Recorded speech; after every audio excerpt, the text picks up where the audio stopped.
City. Wow. Okay, they prematurely they prematurely you know they prematurely had restarted a new video. So I'm a con- I'm not I don't I'm not gonna say all that much more, but they prematurely started another video. So so with when I went the moment we ended up in New Orleans East, I was like, well, wow, it's beautiful that I I was like, it was so beautiful that I rode in town, and I was all excited to be back in my hometown again. And it was no one headlight or no harassment or whatever, but you're always gonna get perped and abused at the Greyhound station and stuff like that, or the Greyhound agents, acting very vicious, nasty, and hateful, and getting an attitude for no reason, and act like as if they're angry with you. Like they'll treat you like as if you murdered their child or something, like that kind of strong hatred, like as if I'll never forgive you because you killed my child, kind of hatred. And it's like, I don't even know you, I never did you or your child or anybody anything. But if you get what I'm saying, that this pure, strong, unforgivable kind of hatred towards a complete stranger you never even met. So and then I mean, acting extra fucking mean, extra rude for no reason at all. And then the person right behind you, oh girl, how you doing? All extra excited and fake happy and stuff, like over exaggerated. And so and so then by the time I got on the West Bank, that's when I saw one headlights galore. And the moment I walked out of the Waffle House in Gretna on the expressway, there was a black female in a luxury brand new blue car. It was an older black lady. In the moment I walked outside, she was pulling out of the exit. So I'm gonna tell y'all about stank whore Lanika from the Smelly Crab family. Lanika, she did that to me too. I didn't realize that was a gang stalking tactic, because I was like, it's like Lanika was gang stalking and surveilling me in Gretna. It's like everywhere I was, she was. She would, ignorantly laugh, drive past me laughing, or she would show up at Rouse's or the grocery store before I'm there, and then buy much of nothing, and then walk out. And it's like, and then, so it's like one of the main people who was the cause of the beginning of my targeting and my gang stalking, now they have been using her. And so her way to gaslight me online is, oh, don't pay attention and listen to anything she says. She needs her meds. But you a Masonic thought.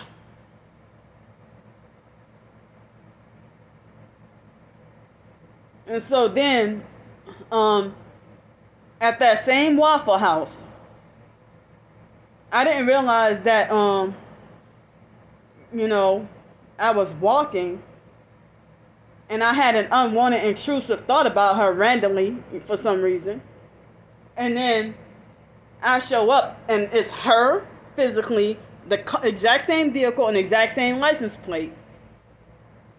And then, like, the instant I passed by Waffle House, I didn't understand, some of the gang stalking. I knew about some tactics, but I wasn't as vigilant as I am now. I was still learning and trying to, awaken to the truth about that, So And I thought, well, she forfeited her entire meal and avoided me, just because she saw me.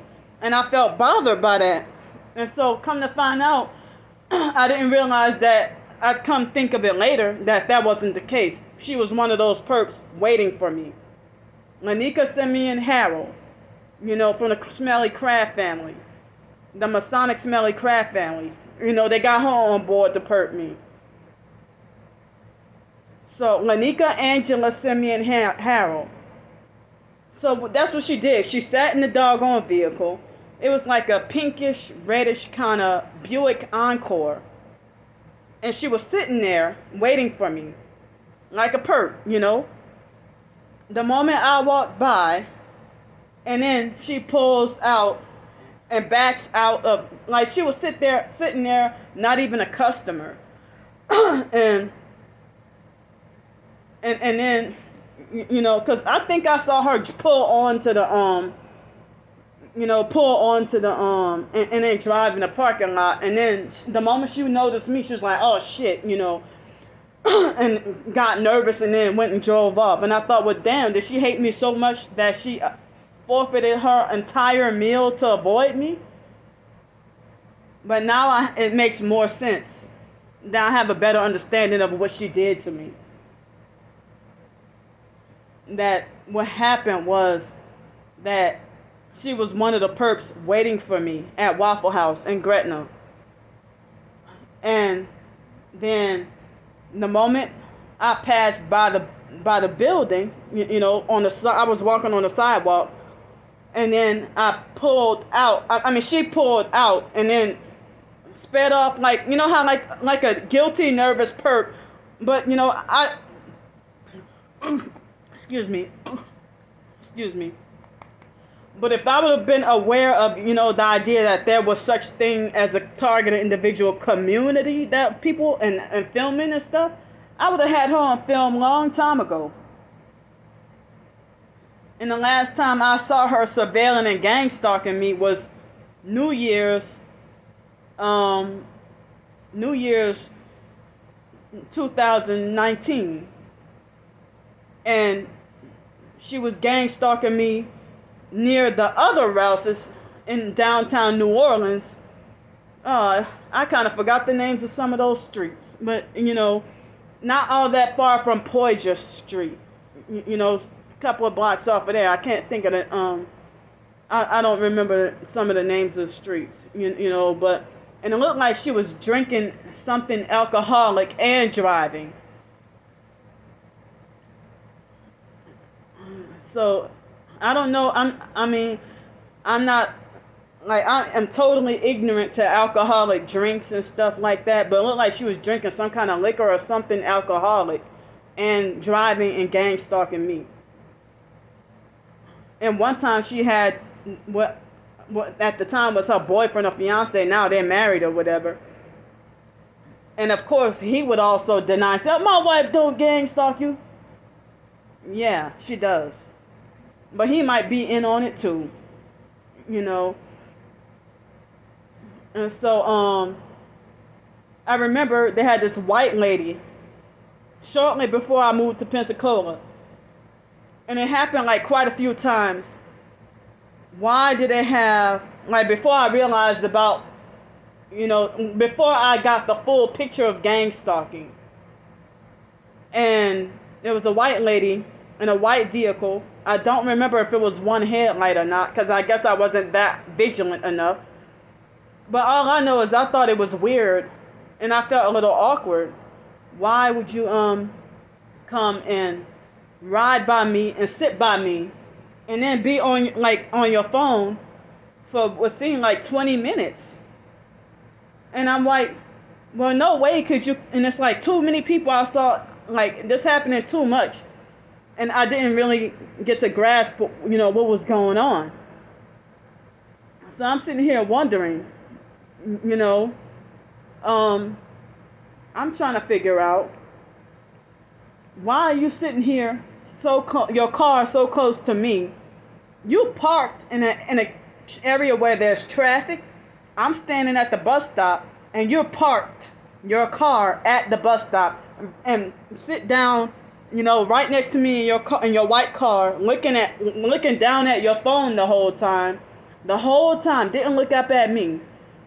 And then my bus comes, the St. Bernard bus, and then when the bus arrives, that's when they hurry up and drive off, like as if they know they're doing something illegal.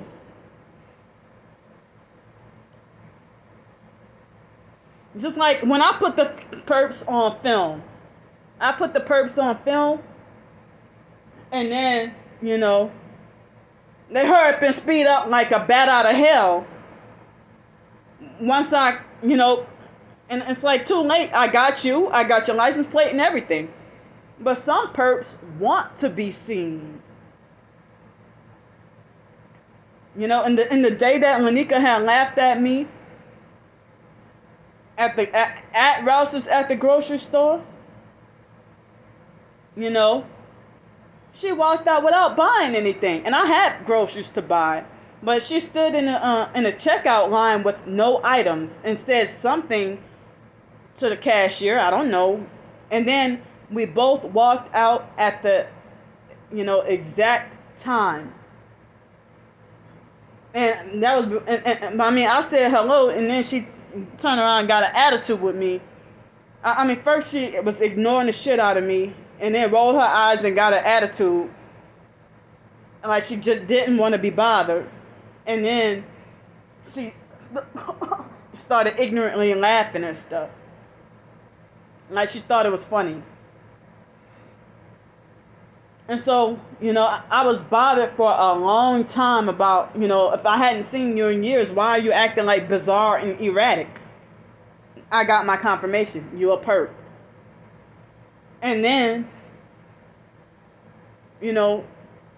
she would do like, the biological gay brother Mark, posting up all these Bible scriptures on whether it be Facebook or whatever other social media, posting up Bible scriptures while you're a narcissistic perp.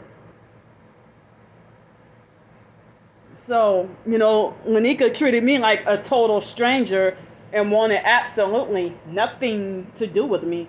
Even after so many years, people always tell me, let go of the past, forgive, let go. But they got people who have a strong, piercing hatred towards me from junior high. Even former teachers who are now principals and stuff like that, like that hardcore Butch Mandyke teacher, Miss Dozier, Edie Dozier, and she was one of the teachers who favored Stankhor Lanika against me. Miss Dozier. And so Miss Dozier, Edith Dozier, and they used to call her Edie Dozier, and that was my 9th grade math teacher at Gretna Junior High. And Miss Dozier, the kids were perping me when I was in 9th grade, and I didn't know that was gang stalking. I thought it was just them picking on me and bullying me. And I would tell her, and she would blow me off and ignore me, and and then I was at least 22 years old, and the foster mom had me to take the foster boy Richard. I had my car then. Take him to like some award ceremony.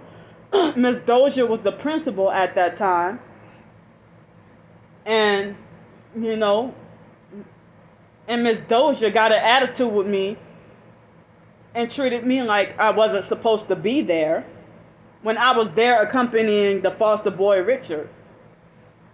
And she wanted nothing to do with me, no conversation with me, but she was nice and talking to everybody else and other parents and everybody else. But I was a former student there, and the foster boy Richard, the foster mom had me take the foster boy Richard to that award ceremony.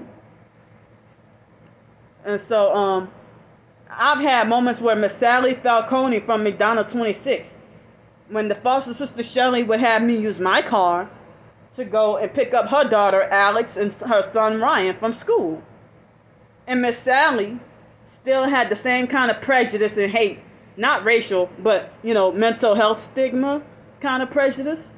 Miss Sally still treated me with the same discrimination as she did when I was in 6th grade. 5th and 6th grade. And Miss Sally was hell-bent on wanting to call me greedy, but Miss Sally never lost weight in all these years. Still the same kind of big and obese, from when I was in 6th grade, and never had a moment where you lost any weight. And then you want to call me greedy and fat? I guess I can go on all day about how many other fat people trying to call me greedy. So I rambled on longer than I thought I was going to. Excuse me. And so, it's strange how these gang stalkers trying to paint you to be a mental patient that's dangerous, violent, and need to be watched.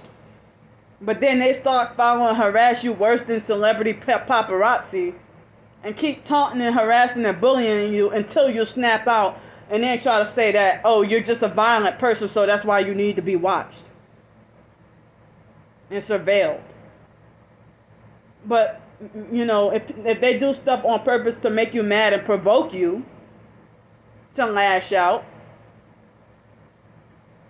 and then people who say that they're targeted using all the trigger words and trying to provoke you and do the same thing.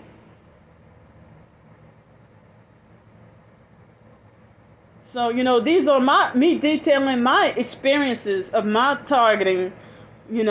I had some knowledge of my targeting, back then, but before 2019, I didn't have the full picture. I had part of the picture 2015, 16, 17, 18, but I finally got a better, that's when they started gang stalking me even worse. Way worse. And then it's just keep getting worse and worse. It's like my gang stalking seems like it has been continuous and it never really waned.